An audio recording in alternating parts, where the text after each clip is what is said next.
Victory is the ultimate illusion.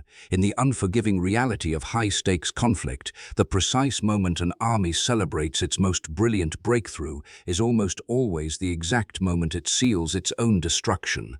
We are trained to look at maps and measure success by the speed of an advancing front, tracking the aggressive forward surge of forces as they swallow up territory. It feels like absolute dominance, it looks like total control, but beneath the euphoria of a rapid advance, a silent mathematical trap is being sprung. Every mile gained does not make the victor stronger, it makes them exponentially closer to a sudden catastrophic paralysis. The faster you move toward total triumph, the faster you accelerate toward your own structural collapse. This is the supply line paradox, a brutal law of spatial geometry that treats aggressive momentum not as a virtue but as a fatal disease. To understand why this trap is so absolute, one must look past the frontline combat units entirely. We must look at the invisible, highly fragile connective tissue that keeps an army alive. A moving military force is not merely a collection of soldiers and weapons. It is a massive, incredibly complex, energy-consuming metabolism. It requires an uninterrupted, highly synchronized flow of hundreds of tons of fuel, ammunition, food, clean water, and mechanical replacement parts every single day. When an army remains static, its resources sit safely in massive, highly consolidated rear area depots. Logistics are predictable, heavily fortified, and secure, but the second a commander orders a breakthrough, that concentrated pool of life-sustaining material is forced to stretch. It transforms from a secure, dense point into an exposed, delicate line, and a line, by its very definition, is a geometric structure defined entirely by its vulnerability. The moment an army begins to run, it binds its fate to a thread that grows thinner with every single tick of the clock. The underlying physics of this movement defy basic human intuition. When the spearhead of an army drives deep into foreign territory, the logistical corridor behind it does not simply require more trucks or more transit time. It eats a vicious compounding cycle of diminishing returns. Consider the cold, mechanical reality of a standard transport asset moving across a deteriorating road network. As the distance between the supply base and the front line doubles, the time required for a single vehicle to complete a round trip doubles as well. But the wear and tear on the engine, the strain on the axles, and the consumption of tires increase exponentially. More importantly, the transport vehicles themselves must consume fuel just to move across that distance. When the corridor reaches a certain geographic threshold, a terrifying tipping point is crossed, known to structural logisticians as the point of consumption parity. At this exact distance, a supply vehicle must burn through its entire cargo capacity of fuel and food just to survive the journey to the front and make it back to the base. Beyond this specific boundary, the line ceases to be a pipeline. It transforms into a black hole, consuming more energy than it can ever deliver to the soldiers fighting at the tip of the spear. Observe how this mechanical degradation plays out on the ground during a rapid penetration of hostile space. A fleet of thousands of transport vehicles is deployed to move goods across an unpaved, unfamiliar network of roads. In the opening hours, everything functions flawlessly, but by day 3, the physical friction of the earth begins to assert itself.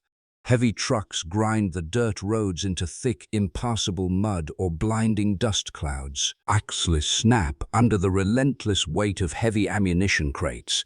Drivers, forced to operate for 36 hours straight without sleep to maintain the pace of the advance, begin running vehicles off the road, creating massive, immovable bottlenecks in narrow passes and bottlenecked corridors. For every 20 trucks that leave the primary depot, only 15 arrive at the intermediate staging area, and perhaps only 8 make it to the actual front line.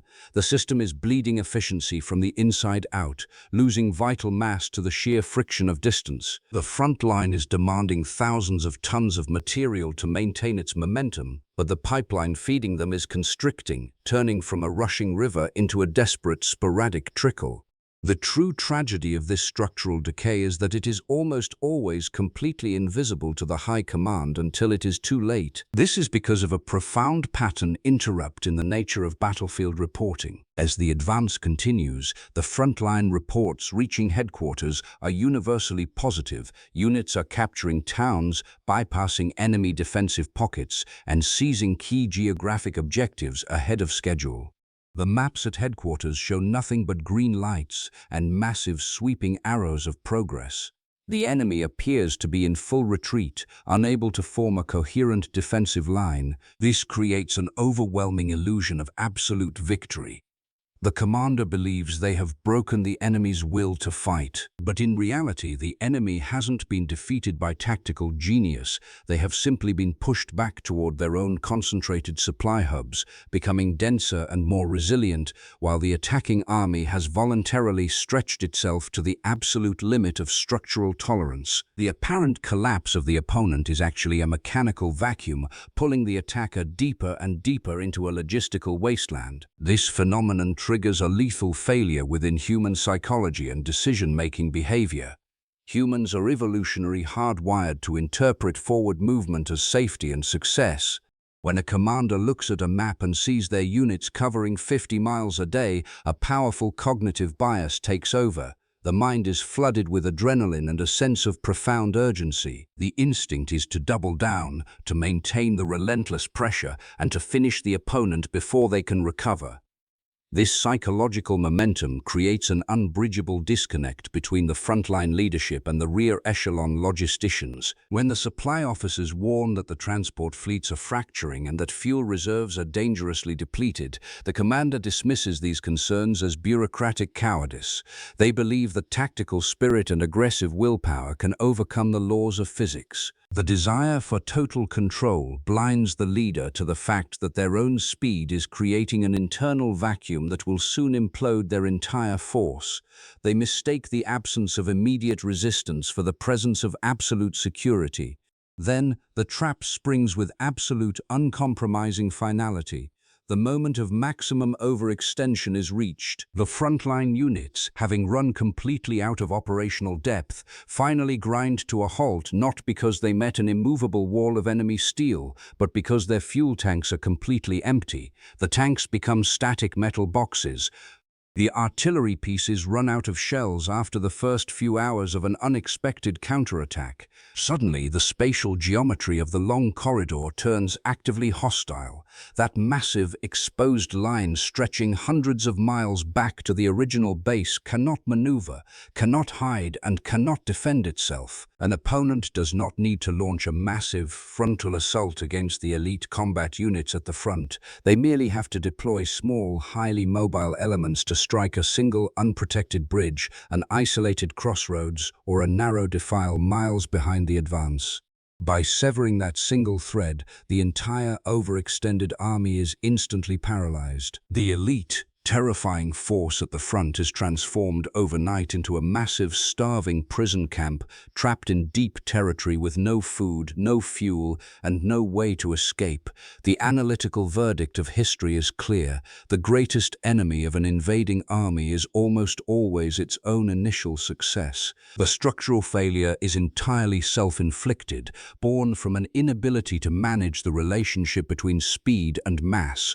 When an organization prioritizes the acquisition of space over the maintenance of its core infrastructure, it constructs its own execution chamber. The lines drawn on a tactical map are not just passive markers of territory. They possess a distinct physical weight and resistance. Every single mile added to an advance is a debt incurred to gravity, friction, and time, a debt that must be paid in full with continuous, flawless execution. When the velocity of the advance outstrips the capacity of the connective tissue to support it, the system undergoes an irreversible systemic collapse. The ultimate metric of military genius is not how fast an army can run forward, but how effectively it can sustain its weight across the abyss of distance. True mastery of strategy requires the rare, deeply disciplined psychological restraint to halt and advance completely, even when the path ahead appears entirely empty and victory seems within arm's reach. It demands the sober understanding that an army is only as strong as its longest, thinnest thread. Without that restraint, the pursuit of total dominance inevitably transforms into a rapid descent into absolute vulnerability. The next time you look at a sweeping historical map filled with bold, aggressive arrows driving deep into foreign territory, look past the spearhead. Adashan is nigh to me, bago vontada thanti athsihu. Look at the long, fragile line dragging behind it, stretching out into the dark, silent spaces of the landscape. It is there, in the quiet mechanics of that overextended thread, that the true fate of the campaign is being decided, proving once and for all that victory is the ultimate illusion.